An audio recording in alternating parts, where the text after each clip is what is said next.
महिला अचानक चिल्लाई और जल्दी से अपने हाथ में पकड़ी पानी की बाल्टी फेंक दी। उसे एहसास हुआ कि कुछ उसके पैंट में घुस गया था।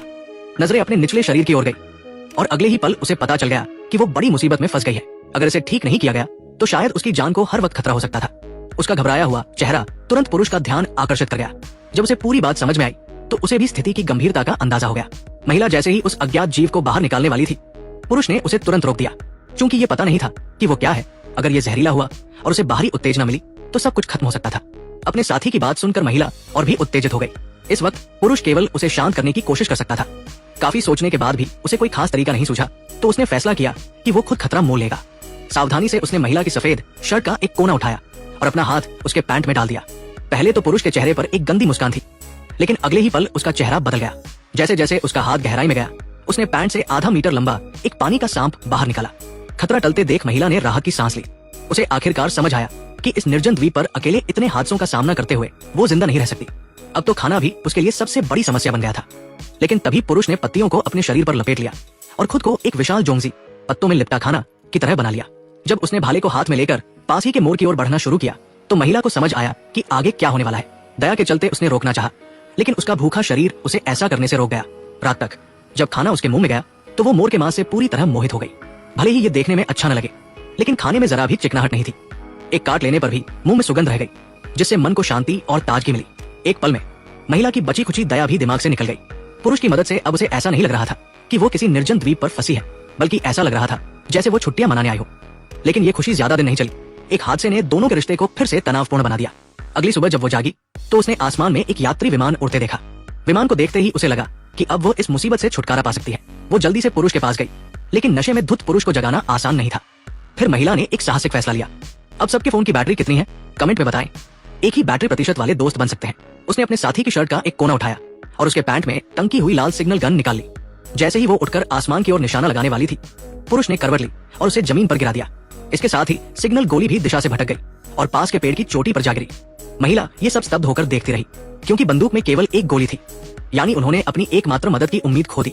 जागने के बाद पुरुष ने जमीन पर पड़ी खाली सिग्नल गन उठाई और तुरंत समझ गया कि क्या हुआ था। वो उसे डांटने ही वाला था कि महिला ने सवाल किया कि उसने उसे क्यों गिराया। अगले ही पल महिला ने आसमान की ओर देखा, लेकिन उसके साथी का चेहरा अविश्वास से भरा था। फिर उसने गुस्से से जमीन से हजारों मीटर ऊपर उड़ रहे विमान की ओर इशारा किया। वो एक यात्री विमान था जिसकी रफ्तार 600 मील प्रति घंटा थी। वे परमाणु विस्फोट भी शायद न देख पाए।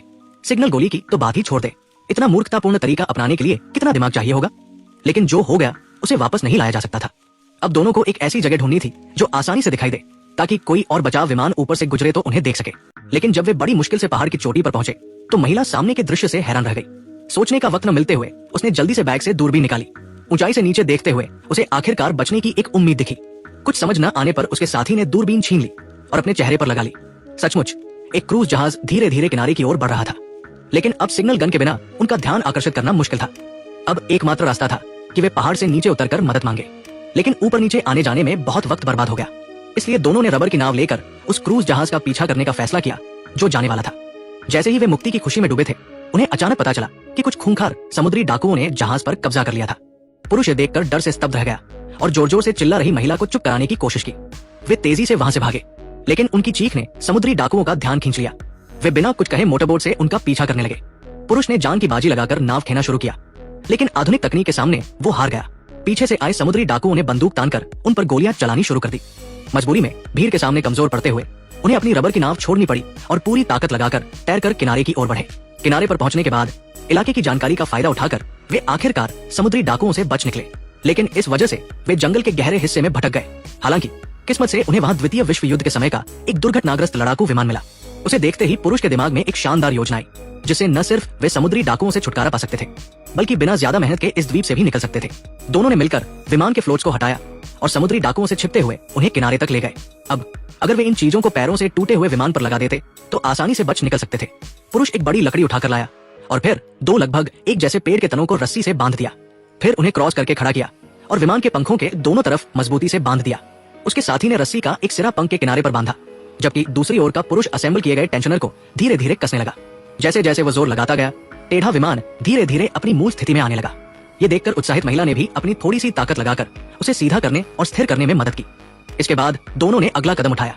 ढेर सारे बांस के टुकड़े इकट्ठा करने के बाद पुरुष ने पहियों के दोनों तरफ 5 मीटर लंबा एक बड़ा गड्ढा खोदा। फिर दोनों ने मिलकर एक लोहे के खोखले फ्लोट को उस गड्ढे में डाला। इसके बाद जल्दी से विमान को बांधने वाली रस्सी खोल दी और तब लैंडिंग गियर ठीक उस फ्लोट पर आकर टिक गया। फिर पुरुष ने केबिन के दरवाजे के दोनों तरफ एक एक छेद बनाया और पहले से तैयार बांस के टुकड़ों को उसमें से गुजार दिया। इस तरह दुर्घटनाग्रस्त विमान ने दोनों की मेहनत से अपनी पुरानी शान वापस पा ली और इसके साथ ही समुद्र पर फिसलने की क्षमता भी हासिल कर ली। जैसे ही वे विमान को स्थिर करने वाली चीजों को हटाने की तैयारी कर रहे थे, अचानक आसमान से एक अजीब आवाज आई। इससे पहले कि वे कुछ समझ पाते, एक गोला विमान के पीछे आ गिरा।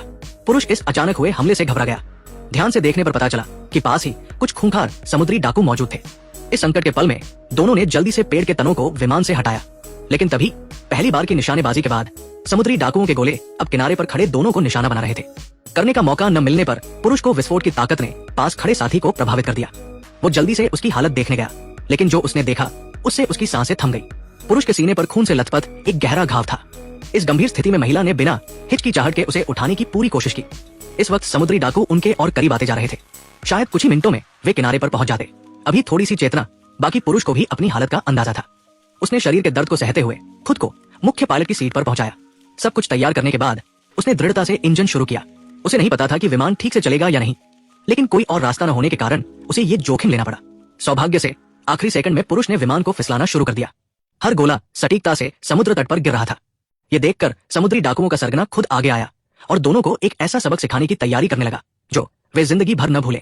जहां से टकराने से पहले पुरुष को विमान को उड़ाना ही था। अपनी सालों की ड्राइविंग कुशलता के दम पर उसने जोर से स्टिक खींची और आखिरकार फिसलते विमान को समुद्र की सतह से ऊपर उठा लिया। लेकिन तभी समुद्री डाकुओं के सरगना ने अपनी तोप का निशाना सही कर लिया। इसके बाद पुरुष ने विमान को उड़ाकर उस द्वीप से मुक्ति पाली, जहां वो 6 दिन और 7 रातों तक फंसा रहा।